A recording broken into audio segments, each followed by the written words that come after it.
ਉਹਨਾਂ ਨੇ ਉਲਟਾ ਫਰਟੀਲਾਈਜ਼ਰ ਤੇ ਯਾਨੀ ਖਾਦਾਂ ਤੇ ਜਿਹੜੀ ਸਬਸਿਡੀ ਮਿਲਦੀ ਉਹ ਵੀ ਘਟਾ ਦਿੱਤੀ ਆ।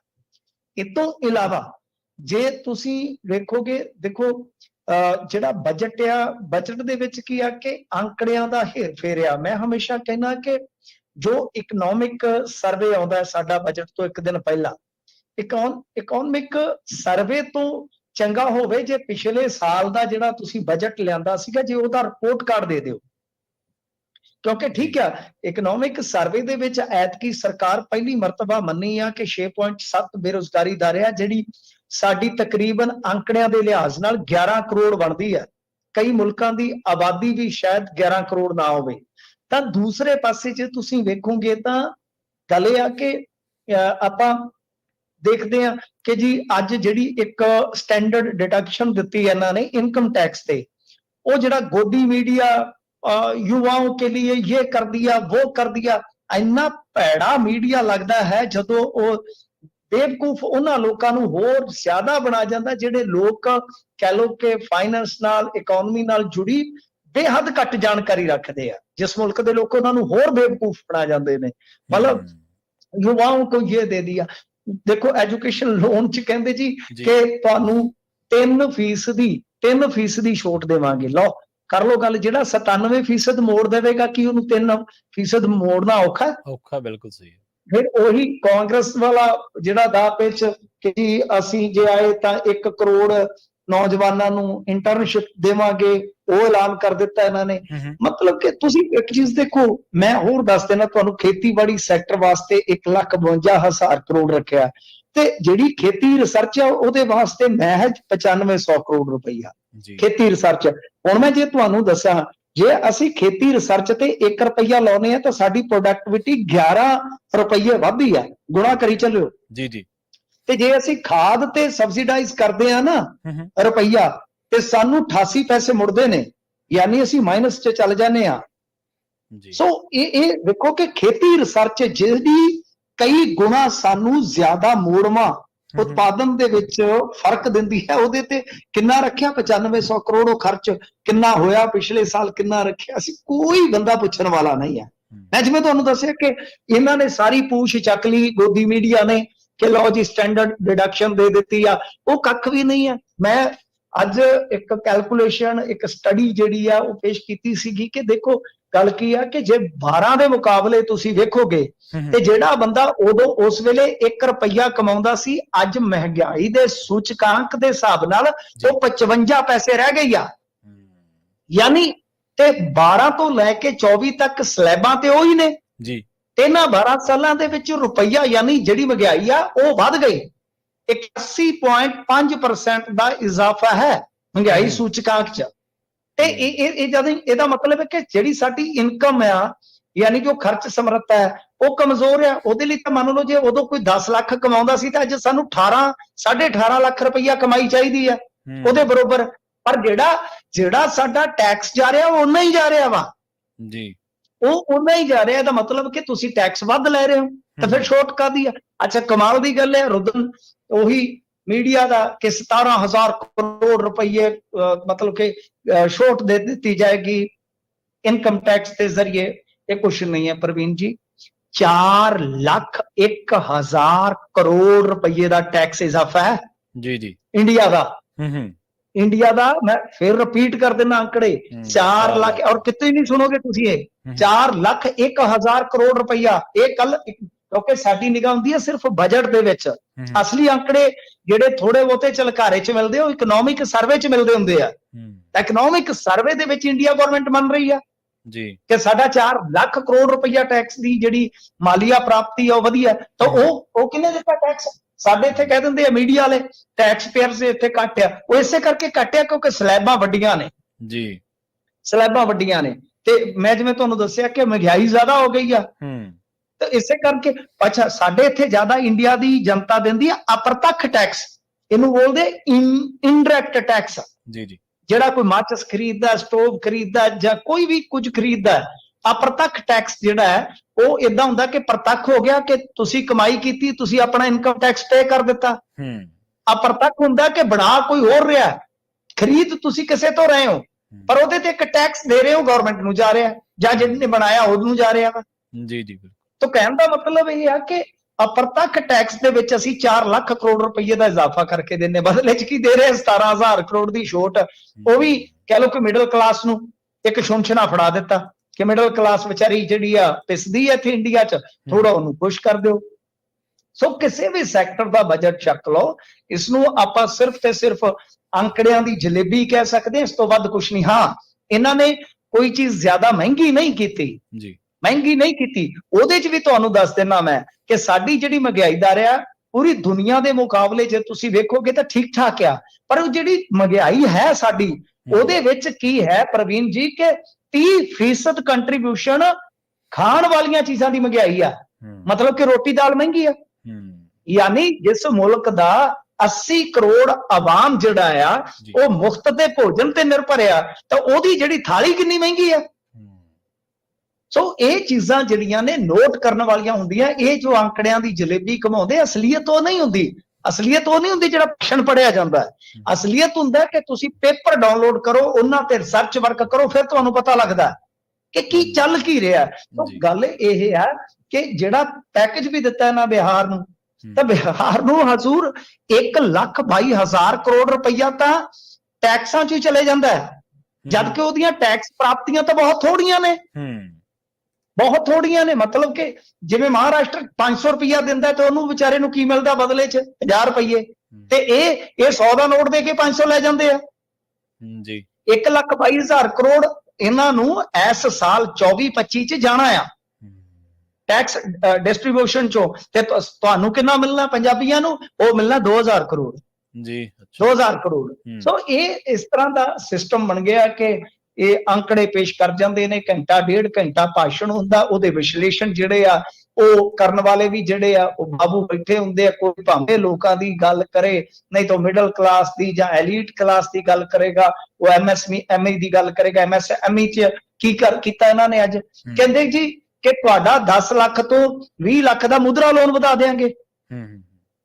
ਅੱਛਾ ਪ੍ਰਵੀਨ ਜੀ, ਹੁਣ ਮੈਂ ਇਹ ਕਹਾਂ ਕਿ ਬਈ ਮੈਂ ਸਾਰੇ ਜਿੰਨੇ ਅਮਰੀਕਨ ਬੰਦੇ ਇੱਥੇ ਬੈਠੇ ਨੇ, ਚਾਹੇ ਕੱਚੇ ਪੱਕੇ ਆ, ਮੈਂ ਉਹਨਾਂ ਨੂੰ ਇਧਰੋਂ 1-1 ਲੱਖ ਡਾਲਰ ਭੇਜਣਾ, ਠੀਕ ਹੈ ਜੀ, ਪਰ ਭੇਜੂਗਾ ਉਹਨੂੰ ਜਿਹਦੇ 2 ਸਿਰ ਲੱਗੇ ਹੋਣ ਜੀ। ਬਿਲਕੁਲ, ਇਹ ਕੋਈ ਗੱਲ ਹੈ ਜੀ। ਅੱਛਾ, ਉਹ ਕੀ ਕਹਿ ਰਿਹਾ? ਕਹਿੰਦੇ ਜੀ 10 ਲੱਖ ਦੀ ਬਜਾਏ ਮੁਦਰਾ ਲੋਨ ਉਹਨੂੰ 20 ਲੱਖ ਦੇਵਾਂਗੇ ਜਿਹੜਾ ਮੋੜੂਗਾ, ਜਿਹਨੇ ਮੋੜਿਆ ਹੋਊਗਾ ਪਹਿਲਾਂ। ਮਤਲਬ ਕਿ ਜਿੰਨੇ ਮੋੜਿਆ ਉਹਨੂੰ ਕੀ ਜ਼ਰੂਰਤ ਆ? ਉਹ ਤੇ ਆਪਦਾ ਜਿਹੜਾ ਸਟਾਰਟਅਪ ਹੈ ਉਹ ਗਾਂ ਲੈ ਗਿਆ। ਬਿਲਕੁਲ, ਨਵੇਂ ਸਟਾਰਟਅਪ ਵਾਸਤੇ ਤੁਸੀਂ ਕੀ ਦੇ ਰਹੇ ਹੋ?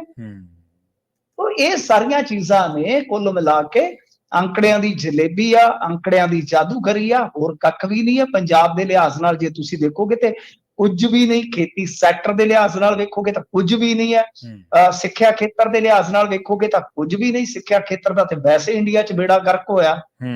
ਐਸੀਆਂ ਜਿਹੜੀਆਂ ਕਹਾਣੀਆਂ ਪਾਈ ਜਾਂਦੀ, ਸਟੈਂਡਰਡ ਡਿਡਕਸ਼ਨ ਦੇ ਦਿੱਤੀ, ਉਹ ਬਸ ਇੱਕ ਮਤਲਬ ਕਿ ਛੂਟ ਹੈ। ਦੂਜਾ ਕਿ ਮੋਬਾਈਲ ਸਸਤੇ ਹੋ ਗਏ, ਮੋਬਾਈਲ ਸਸਤੇ ਹੋ ਗਏ ਆ।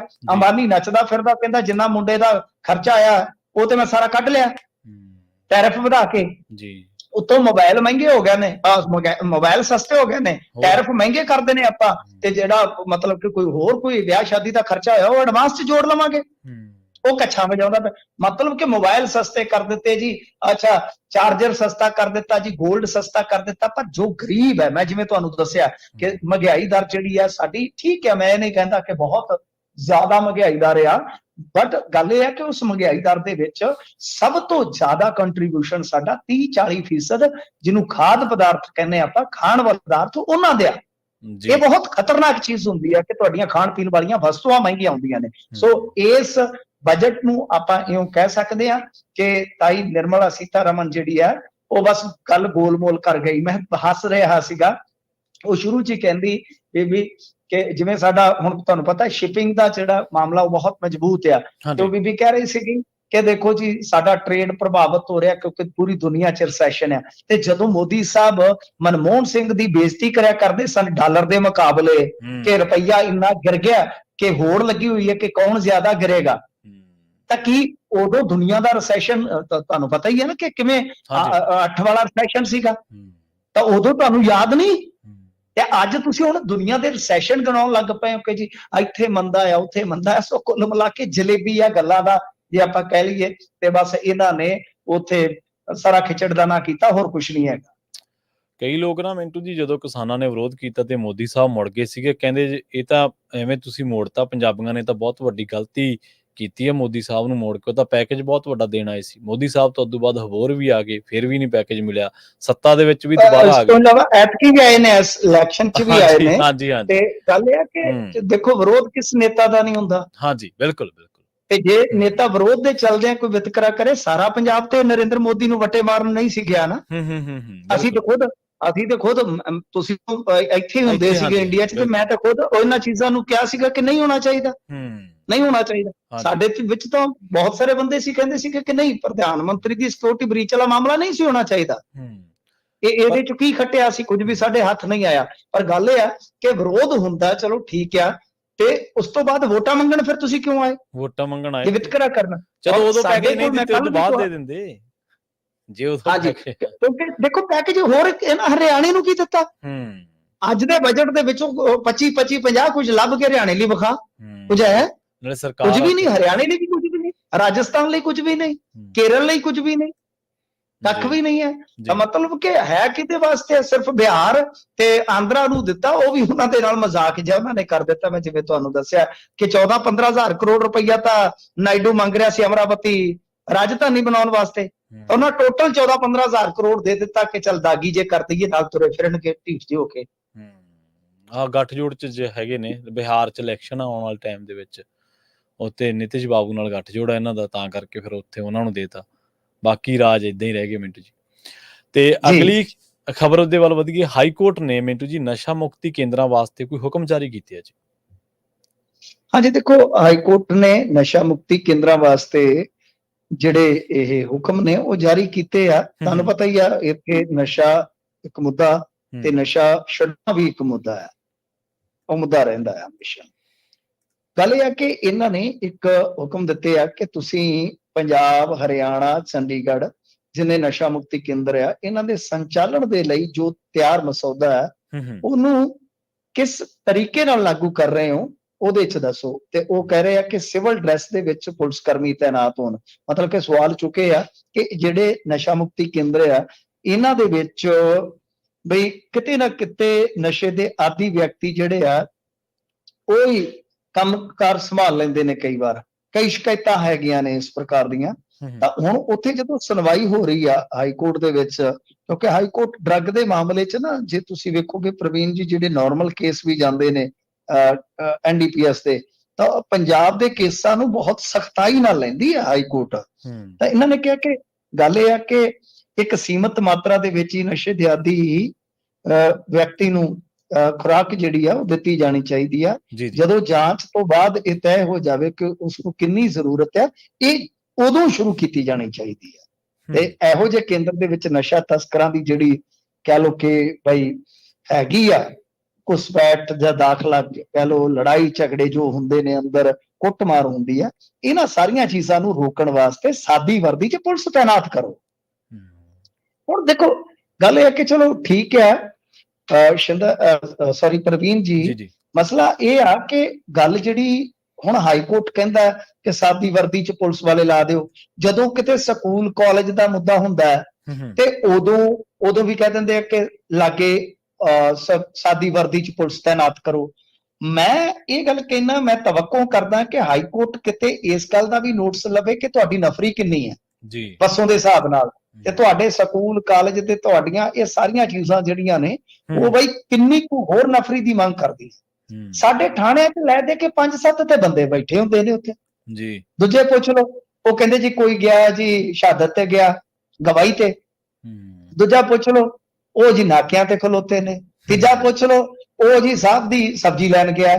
ਚੌਥਾ ਕਿੱਥੇ ਹੈ ਜੀ, ਸਾਹਿਬ ਦੀ ਸਾਲੀ ਨੂੰ ਛੱਡਣ ਗਿਆ। ਪੰਜਵਾਂ ਕਿੱਥੇ ਹੈ ਜੀ, ਉਹ ਸਾਹਿਬ ਦੇ ਨਾਲ ਲੱਗਾ ਜੀ। ਛੇਵਾਂ ਕਿੱਥੇ ਹੈ ਜੀ, ਛੇਵਾਂ ਲੀਡਰ ਦੇ ਨਾਲ ਗਿਆ। ਮਤਲਬ ਕਿ ਆਹ ਹਾਲ ਚੱਲਦਾ ਪਿਆ ਜੀ ਹਜ਼ੂਰ। ਸੋ ਗੱਲ ਇਹ ਹੈ ਕਿ ਇਹ ਕੋਟਾ ਨਫਰੀ ਦੀ ਵੀ ਤਾਂ ਥੋੜੀ ਜਿਹੀ ਕਹਿਣ ਨਾ ਵੀ ਹਾਂ ਬਈ ਨਫਰੀ ਵੀ ਬਤਾਓ। ਪੰਜਾਬ ਪੁਲਿਸ ਦੀ ਨਫਰੀ 80,000 ਚੋਂ 20,000 ਪੁਲਿਸ ਕਰਮਚਾਰੀ ਜਿਹੜਾ ਉਹ ਕਹਿ ਲੋ ਕਿ ਡਿਊਟੀ ਤੇ ਜਾਂ ਇੱਧਰ ਉਧਰ ਫਰਲੋ ਤੇ ਜਾਂ ਮਤਲਬ ਗਵਾਹੀਆਂ ਤੇ ਸਰਕਾਰੀ ਕੰਮਾਂ 'ਚ ਰਹਿੰਦਾ, 60,000 ਬਚਦਾ। 60,000 'ਚ ਤੁਸੀਂ ਬਿਮਾਰ ਸ਼ਮਾਰ ਵੀ ਗਿਣੋ, ਐਮਰਜੈਂਸੀ ਵਾਲੇ ਵੀ ਗਿਣੋ, ਤੇ ਵਸੋਂ ਦੇ ਹਿਸਾਬ ਨਾਲ ਦੇਖ ਲਓ ਵੀ ਕਿੰਨੇ ਕਿੰਨੇ ਆਉਂਦੇ ਨੇ ਮੁਲਾਜ਼ਮ ਫੀਲਡ ਵਾਲੇ। ਜੀ। ਤੇ ਅਗਲੀ ਖਬਰ ਦੇ ਵੱਲ ਵਧੀਆ ਮਿੰਟੂ ਜੀ ਗੱਲ ਕਰੀਏ ਅਕਾਲੀ ਦਲ ਦੀ। ਅਕਾਲੀ ਦਲ ਨੇ ਕੋਈ ਵੱਡਾ ਕਦਮ ਚੁੱਕ ਲਿਆ ਜੀ?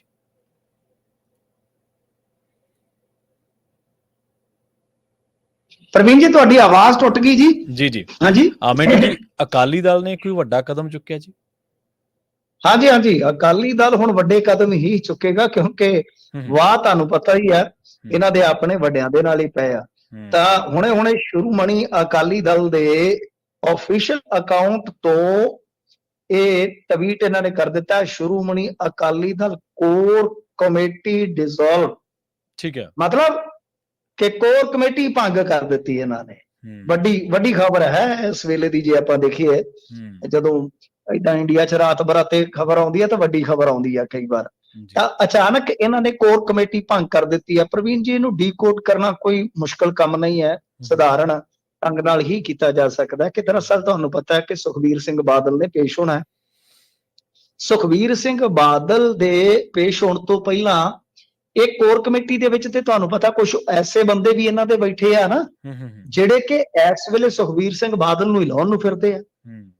ਤਾਂ ਇਹ ਆਪਾਂ ਕਹਿ ਲਈਏ ਕਿ ਇਹਤਿਆਤਨ ਇਹਨਾਂ ਨੇ ਕਦਮ ਚੁੱਕ ਲਿਆ ਕਿ ਕੋਰ ਕਮੇਟੀ ਭੰਗ ਕਰੋ। ਹੁਣ ਦੇਖਦੇ ਆ ਵੀ ਕਿਹੜੀ ਸਾਈਡ ਖੜਦਾ, ਫਿਰ ਉੱਥੋਂ ਕੀ ਹੁਕਮ ਆਉਂਦਾ ਅਕਾਲ ਤਖਤ ਸਾਹਿਬ ਤੋਂ, ਕੀ ਅੱਗੇ ਦੀ ਕਾਰਵਾਈ ਹੁੰਦੀ ਹੈ। ਤਾਂ ਇਸ ਕਰਕੇ, ਕਿਉਂਕਿ ਇਹ ਵੀ ਹੈ ਨਾ, ਮੈਂ ਅੱਗੇ ਵੀ ਕਹਿਣਾ ਆ ਕਿ ਜਿਸ ਤਰ੍ਹਾਂ ਰਵਨੀਤ ਬਿੱਟੂ ਦਾ ਬਿਆਨ ਆਇਆ, ਜਿਸ ਤਰ੍ਹਾਂ ਮਤਲਬ ਕਿ ਸੁਨੀਲ ਜਾਖੜ ਜੀ ਦਾ ਬਿਆਨ ਆਇਆ ਅਕਾਲੀ ਦਲ ਦੇ ਹੱਕ 'ਚ, ਤਾਂ ਹੋ ਸਕਦਾ ਕਿ 2027 ਵਾਸਤੇ ਭਾਜਪਾ ਅਕਾਲੀ ਦਲ ਇੱਕ ਦੂਜੇ ਲਈ ਬਾਹਾਂ ਫੈਲਾ ਦੇਣ।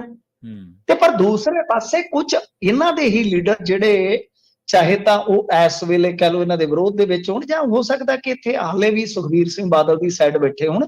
ਇਹ ਇੱਕ ਮੌਕੇ ਦੀ ਤਾਕ ਦੇ ਵਿੱਚ ਆ ਬਈ ਕਿਤੇ ਸਾਨੂੰ ਮੌਕਾ ਮਿਲੇ ਤੇ ਅਸੀਂ ਅਮਰਤਪਾਲ ਸਿੰਘ ਜੇ ਉਹ ਵਜ਼ਨ ਜ਼ਿਆਦਾ ਵਧਾ ਜਾਂਦੇ ਆ ਰਾਜਨੀਤੀ 'ਚ, ਤੇ ਚੁੱਪ ਕਰਕੇ ਉਸ ਬੇੜੇ 'ਚ ਸਵਾਰ ਹੋ ਜਾਏ। ਸੋ ਇਹ ਸਾਰਾ ਕੁਝ ਅੰਦਰ ਖਾਤੇ ਚੱਲਦਾ ਪਿਆ। ਦਿਆਸਾ ਇੱਕ ਵੱਡੀ ਖਬਰ ਹੈ ਇਸ ਵੇਲੇ ਦੀ ਕਿ ਕੋਰ ਕਮੇਟੀ ਦੇ ਵਿੱਚ ਤੁਹਾਨੂੰ ਪਤਾ ਹੀ ਆ ਕਿ ਸਿਕੰਦਰ ਸਿੰਘ ਮਲੂਕਾ ਹੈਗੇ ਆ, ਪ੍ਰੇਮ ਸਿੰਘ ਚੰਦੂਮਾਜਰਾ ਹੈਗੇ ਆ, ਸੁਰਜੀਤ ਸਿੰਘ ਰਖੜਾ ਹੈਗੇ ਆ। ਤੇ ਇਹ ਜੇ ਤਿੰਨ ਖੁੰਡ ਖਿਡਾਰੀ ਵੇਖੋਗੇ ਤਾਂ ਉਹ ਇਸ ਵੇਲੇ ਇਹਨਾਂ ਦੇ ਉਲਟ ਖੇਡ ਰਹੇ। ਇਸ ਕਰਕੇ ਇਹਨਾਂ ਨੇ ਕੋਰ ਕਮੇਟੀ ਜਿਹੜੀ ਆ ਉਹ ਭੰਗ ਕਰ ਦਿੱਤੀ। ਜੀ। ਤੇ ਅਮਰਿਤਪਾਲ ਸਿੰਘ ਦੇ ਭਰਾ ਨੂੰ ਜ਼ਮਾਨਤ ਨਹੀਂ ਮਿਲੀ ਮਿੰਟੂ ਜੀ? ਹਾਂਜੀ, ਇਹ ਤੇ ਪ੍ਰਵੀਨ ਜੀ ਹੁਣ ਕਹਿ ਲਓ ਕਿ ਮਾਮਲਾ ਜਿਹੜਾ ਹੈ ਨਾ ਥੋੜਾ ਅੱਗੇ ਵਧੇਗਾ। ਉਹਦਾ ਇੱਕ ਕਾਰਨ ਆ ਕਿ NDPS ਦਾ ਜਿਹੜਾ ਕੇਸ ਹੁੰਦਾ ਹੈ ਨਾ, ਚਾਹੇ ਤਾਂ 1 ਗ੍ਰਾਮ ਹੋਵੇ ਚਾਹੇ 5, ਇਹ ਨਾ ਵੈਸੇ ਜਿਹੜੀ ਹੁੰਦੀ ਹੈ ਨਾਨ ਕਮਰਸ਼ੀਅਲ ਰਿਕਵਰੀ ਹੁੰਦੀ ਹੈ, ਇਹਨੂੰ ਕਮਰਸ਼ੀਅਲ ਨਹੀਂ ਗਿਣਿਆ ਜਾਂਦਾ। ਯਾਨੀ ਕਮਰਸ਼ੀਅਲ ਹੁੰਦਾ ਕਿ ਮਤਲਬ ਆਪਾਂ ਜਿੱਦਾਂ ਵੇਖਦੇ ਆ ਕਿ ਇੱਕ ਹੱਦ ਤੈਅ ਹੁੰਦੀ ਹੈ, ਜਿਵੇਂ ਕੋਈ ਮੰਨ ਲਓ ਫੀਮ ਹੈ, ਉਹ ਕਿਲੋ ਤੋਂ ਉੱਤੇ ਫੜੀ ਜਾਵੇ ਤਾਂ ਉਹਨੂੰ ਹੈਵੀ ਰਿਕਵਰੀ ਕਹਿ ਦਿੰਦੇ ਆ ਜਾਂ ਕਮਰਸ਼ੀਅਲ ਕਹਿ ਦਿੰਦੇ, ਕੁਝ ਇਸ ਤਰ੍ਹਾਂ। ਮਤਲਬ ਕਿ ਮੈਂ ਐਗਜ਼ਾਮਪਲ ਦੇ ਰਿਹਾ, ਇਹ ਪਤਾ ਨਹੀਂ ਹੁਣ ਅੱਗੇ ਤੇ ਇਸ ਤਰ੍ਹਾਂ ਦੇ ਹੁੰਦੇ ਸੀਗੇ। ਤੇ ਜਿਵੇਂ ਪੋਸਟ ਆ 10 ਕਿਲੋ ਤੋਂ ਉੱਤੇ ਫੜਿਆ ਜਾਂਦਾ ਤਾਂ ਉਹਨੂੰ ਹੈਵੀ ਰਿਕਵਰੀ 'ਚ ਲੈਂਦੇ ਸੀਗੇ। ਤਾਂ ਉਦਾਂ ਜਿਹੜੇ ਹੁਣ ਆਏ ਡਰੱਗ, ਇਹਨਾਂ ਨੂੰ ਵੀ ਤੁਸੀਂ ਇਦਾਂ ਹੀ ਗਿਣ ਸਕਦੇ ਹੋ ਕਿ ਮਤਲਬ ਇਹ ਨਾਨ ਕਮਰਸ਼ੀਅਲ ਰਿਕਵਰੀ ਹੁੰਦੀ ਆ ਕਿ ਅਦਾਲਤ ਇਸ ਨੂੰ ਇੱਕ ਕੰਜ਼ਿਊਮ ਕਰਨ ਵਾਲੇ ਦੇ ਤੌਰ ਤੇ ਲੈਂਦੀ ਆ। ਨਾਨ ਕਮਰਸ਼ੀਅਲ ਉਹ ਭਾਵੇਂ ਫਿਰ ਉਹ ਤੈਅ ਸੀਮਾ ਤੋਂ, ਤੈਅ ਹੱਦ ਤੋਂ ਇੱਕ ਮਤਲਬ ਕਿ ਗ੍ਰਾਮ ਘੱਟ ਵੀ ਕਿਉਂ ਨਾ ਹੋਵੇ, ਯਾਨੀ ਜੇ 10 ਗ੍ਰਾਮ ਵੀ ਹੈ ਤਾਂ ਤਦ ਵੀ ਉਹ ਕੰਜ਼ਿਊਮਰ ਦੇ ਤੌਰ ਤੇ ਹੀ ਲੈਂਦੇ ਆ ਕਿ ਕੰਜ਼ਿਊਮ ਕਰਦਾ ਹੈ ਇਨਸਾਨ। ਤਾਂ ਖੈਰ ਹੁੰਦਾ ਕੀ ਆ ਕਿ ਇਹਦੇ ਵਿੱਚ ਨਾ ਇੱਕੋ ਚੀਜ਼ ਵੇਖੀ ਜਾਂਦੀ ਆ। ਜੇ ਤੇ ਲਾ ਲਓ ਹੁਣ ਜਿਵੇਂ ਕਿਲੋ ਕੁ ਫੀਮ ਹੈ, ਉਹਦੀ ਸੈਸ਼ਨ ਕੋਰਟ 'ਚੋਂ ਹੀ ਜ਼ਮਾਨਤ ਹੋ ਜਾਂਦੀ ਆ। ਸੈਸ਼ਨ ਕੋਰਟ ਦੇ ਜਿਹੜੇ ਵਕੀਲ ਆ ਅੱਜ ਕੱਲ NDPS ਦੇ ਨਾ ਸਪੈਸ਼ਲਿਸਟ ਆ, ਉਹ ਕਹਿ ਦਿੰਦੇ ਆ ਕਿ ਬਾਈ ਤੁਸੀਂ ਏਦਾਂ ਕਰੋ, ਮਹੀਨਾ ਚੁੱਪ ਕਰਕੇ ਬੈਠ ਜਾਓ, ਮਹੀਨੇ ਬਾਅਦ ਅਸੀਂ ਜ਼ਮਾਨਤ ਲਾਵਾਂਗੇ ਤੇ ਕੋਰਟ ਜਿਹੜਾ ਹੈ ਨਾ ਉਹ ਮਤਲਬ ਕਿ ਜ਼ਮਾਨਤ ਦੇ ਦੇਵੇਗਾ। ਠੀਕ ਹੈ, ਕਿਉਂਕਿ ਜੇ ਤੁਸੀਂ ਹਾਈ ਕੋਰਟ ਵੀ ਜਾਓਗੇ ਤਦ ਵੀ ਮਹੀਨੇ ਤੋਂ ਵੱਧ ਲੱਗ ਸਕਦਾ ਹੈ। ਸੋ ਇਸ ਕਰਕੇ ਇਹ ਜਿਹੜਾ ਮਾਮਲਾ ਹੈ ਇਹਨਾਂ ਦਾ ਵੀ ਸੇਮ ਉਹੀ ਕਹਿ ਲਓ ਪ੍ਰੋਸੀਜਰ ਆ ਕਿ ਜ਼ਮਾਨਤ ਦੀ ਸੁਣਵਾਈ ਜਿਹੜੀ ਹੈ ਉਹ ਹੋਈ ਆ। ਕੋਰਟ ਨੇ ਕਹਿ ਲਓ ਕਿ ਇਹਦੇ ਵਿੱਚ ਇਹਨਾਂ ਨੂੰ ਜ਼ਮਾਨਤ ਅੱਜ ਜਿਹੜੀ ਹੈ ਉਹ ਨਹੀਂ ਦਿੱਤੀ। ਸੁਣਵਾਈ ਜਿਹੜੀ ਹੈ ਉਹ ਹੋਣੀ ਸੀ ਕਿ ਪਰ ਕਿਸੇ ਕਾਰਨ ਕਰਕੇ ਅੱਜ ਸੁਣਵਾਈ ਜਿਹੜੀ ਹੈ ਨਹੀਂ ਹੋਈ। ਇਹਦਾ ਮਤਲਬ ਕਿ ਸੁਣਵਾਈ ਟਲ ਗਈ ਹੈ। ਸੁਣਵਾਈ 25 ਜੁਲਾਈ ਨੂੰ ਹੋਏਗੀ। ਹੋ ਸਕਦਾ ਇੱਥੋਂ ਹੀ ਜ਼ਮਾਨਤ ਮਿਲ ਜਾਵੇ ਜ਼ਮਾਨਤ, ਕਿਉਂਕਿ ਲੋਅਰ ਕੋਰਟ ਤਾਂ ਲੈਂਦਾ ਨਹੀਂ ਹੈ, ਸੈਸ਼ਨ ਕੋਰਟ ਚੋਂ ਜ਼ਮਾਨਤ ਮਿਲਣ ਦੇ ਬੜੇ ਆਸਾਰ ਆ। ਪਰ ਇਹ ਹੁਣ ਇਹਨਾਂ ਤੇ ਮੁਨਸਰ ਕਰਦਾ ਹੈ ਕਿ ਜੇ ਨਹੀਂ ਤਾਂ ਇਹ ਹਾਈ ਕੋਰਟ ਵੀ ਜਾ ਸਕਦੇ। ਪਰ ਜਿਵੇਂ ਮੈਂ ਤੁਹਾਨੂੰ ਦੱਸਿਆ ਕਿ ਇਹ ਸਾਰਾ ਪ੍ਰੋਸੀਜਰ ਜਿਹੜਾ ਹੈ ਨਾ ਉਹ 10-20 ਦਿਨ ਵਾਲਾ ਹੁੰਦਾ, ਕੋਈ ਜ਼ਿਆਦਾ ਨਹੀਂ। ਤੇ ਮੇਰੇ ਖਿਆਲ ਦੇ ਨਾਲ 8-10 ਦਿਨ ਤੇ ਹੋ ਹੀ ਗਿਆ। ਕਸਟਡੀ ਇੰਨੀ ਕੁ ਹਰੇਕ ਕੇਸ ਦੇ ਵਿੱਚ ਉਹ ਲੈ ਜਾਂਦੇ ਆ, ਯਾਨੀ 20 ਦਿਨ ਮਹੀਨਾ ਤੁਸੀਂ ਮੰਨ ਕੇ ਚੱਲੋ ਕਿ ਲਾਈਟ ਰਿਕਵਰੀ ਦੇ ਵਿੱਚ ਕਸਟਡੀ ਮੰਗਦੀ ਆ ਕੋਰਟ। ਜੀ ਜੀ। ਤੇ ਨੀਟ ਦੀ ਪ੍ਰੀਖਿਆ ਮਿੰਟੂ ਜੀ ਦੁਬਾਰਾ ਨਹੀਂ ਹੋਊਗੀ ਹੁਣ? ਹਾਂਜੀ, ਸੁਪਰੀਮ ਕੋਰਟ ਨੇ ਸਾਫ਼ ਕਰ ਦਿੱਤਾ ਹੈ ਕਿ ਨੀਟ ਦੀ ਪ੍ਰੀਖਿਆ, ਕਿਉਂਕਿ ਸੁਣਵਾਈ ਸੀਗੀ ਅੱਜ ਸੁਪਰੀਮ ਕੋਰਟ ਦੇ ਵਿੱਚ, ਤਾਂ ਸੁਪਰੀਮ ਕੋਰਟ ਨੇ ਕਿਹਾ ਕਿ ਦੇਖੋ ਗੱਲ ਇਹ ਆ ਕਿ ਅਸੀਂ ਦੁਬਾਰਾ ਪ੍ਰੀਖਿਆ ਲੈਣ ਦੀ ਕਦੇ ਵੀ ਇਹ ਕਹ ਲਓ ਕਿ ਹੁਕਮ ਕਰਕੇ ਗੱਲ ਨਹੀਂ ਕਹਿ ਸਕਦੇ। ਕਿਉਂਕਿ ਉਹ ਕਹਿੰਦੇ ਆ ਕਿ ਅਜਿਹਾ ਨਹੀਂ ਹੋਏਗਾ।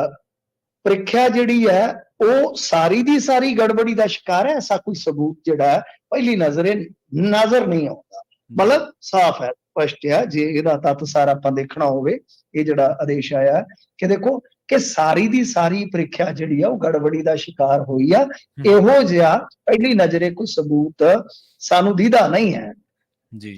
ਤੇ ਇਹ ਆ ਕਿ ਜਿਹੜੇ ਗ੍ਰੇਸ ਦਿੱਤੇ ਗਏ ਹਨ, ਮਤਲਬ ਕਿ ਨੰਬਰ ਜਿਹੜੇ ਦਿੱਤੇ ਗਏ ਸਨ, ਗ੍ਰੇਸ ਦਿੱਤੇ ਗਏ ਸੀਗੇ ਮਾਰਕਸ ਦੇ ਰੂਪ ਚ, ਉਹ ਇਹਨਾਂ ਨੇ ਵਾਪਸ ਲੈ ਲਿਆ।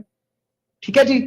ਤਾਂ ਕਹਿਣ ਦਾ ਮਤਲਬ ਇਹ ਆ ਕਿ ਬਈ ਸਾਰਿਆਂ ਦਾ ਹੁਣ ਭਵਿੱਖ ਜਿਹੜਾ ਉਹ ਨਹੀਂ ਲਟਕਾਇਆ ਜਾ ਸਕਦਾ, ਕਿਉਂਕਿ ਨੀਟ ਦੀ ਕਾਉਂਸਲਿੰਗ ਜਿਹੜੀ ਆ ਉਹ ਇਸ ਫੈਸਲੇ ਤੋਂ ਬਾਅਦ ਹੀ ਸ਼ੁਰੂ ਹੋਣੀ ਸੀ। ਸੋ ਲਿਹਾਜ਼ਾ ਵੱਡਾ ਫੈਸਲਾ ਆ ਗਿਆ। ਇਹ ਸਾਫ਼ ਆ, ਇਹ ਤਾਂ ਬਿਲਕੁਲ ਕਹਾਣੀ ਜਿਹੜੀ ਐਕਸਪੋਜ਼ ਹੋ ਗਈ ਆ ਕਿ RSS ਦੇ ਬੰਦਿਆਂ ਨੇ ਇੱਥੇ UPSC ਦੇ ਵਿੱਚ ਆ ਕੇ ਜਿਸ ਤਰ੍ਹਾਂ ਦੀ ਕੜੀ ਘੋਲੀ ਆ ਤੁਹਾਡੇ ਸਾਹਮਣੇ ਆ। ਹਾਂਜੀ ਹਾਂਜੀ। NTA ਦੇ ਵਿੱਚ ਕੜੀ ਘੋਲੀ ਆ ਉਹ ਤੁਹਾਡੇ ਸਾਹਮਣੇ ਆ।